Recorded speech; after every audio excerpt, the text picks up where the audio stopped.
ওই রকম বের করে দিয়ে যায় না। আজ থেকে 5 মাস আগের একটা কথা বলি, আমার মসজিদে একজন এসে আমার খুঁজতেছে, অনেক সময় দাওয়াত দেওয়ার জন্য তারা সেখানে যায়। আমি বললাম, ভাই আমি হাফেজ আব্দুল সালাম বিন ইউসুফ। কি হয়েছে বলে?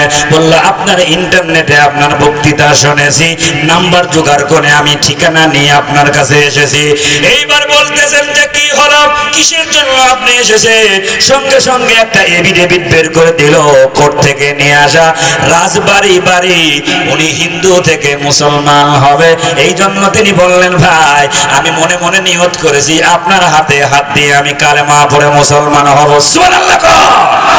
এইবার আমি তখন কি করলাম, এফিডেভিটটা নিজে পড়লাম এবং আমার মসজিদ কমিটির সভাপতি এবং সেক্রেটারি আরো কিছু সদস্যদেরকে ডেকে বললাম যে ভাই মসজিদের বাইরে দাঁড়ানো, বললাম দেখেন তুমি তো মুসলমান হতে যাচ্ছে, এফিডেভিটটা আপনারা একটু পরীক্ষা করে নেন।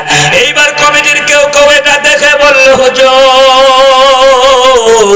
কোন সমস্যা নাই, ঠিক আছে আপনি এর কালেমা পড়ায় মুসলমান বানায় দেন। আমি কালেমা পড়ালাম, এরপরে মসজিদের মধ্যে ঢুকায়া নিয়ে আমাদের সাথে নামাজ আদায় করায়া এরপর তাকে বিদায় করলাম। কালেমা না পড়া পর্যন্ত যত সুন্দর চেহারা হোক না কেন, যত সুন্দর সাবান দিয়ে গোসল করানো হোক না কেন, তাহলে কিন্তু ঈমান না আনলে, কালেমা তাওহীদের সাক্ষ্য না দিলে ওই হিন্দু মুসলমান মুশরিক কিন্তু কখনোই আল্লাহর ঘরে ঢুকতে পারবে না। জোরে বলেন ঠিক কিনা? মা বোনদেরকে আগায় দেন। কালকেও যেখানে মাহফিল করলাম টাঙ্গিপাড়া খুকসা উপজেলা, ওখানেও খালি কয় মা বোনদের আগায় দেন। কখনোই তো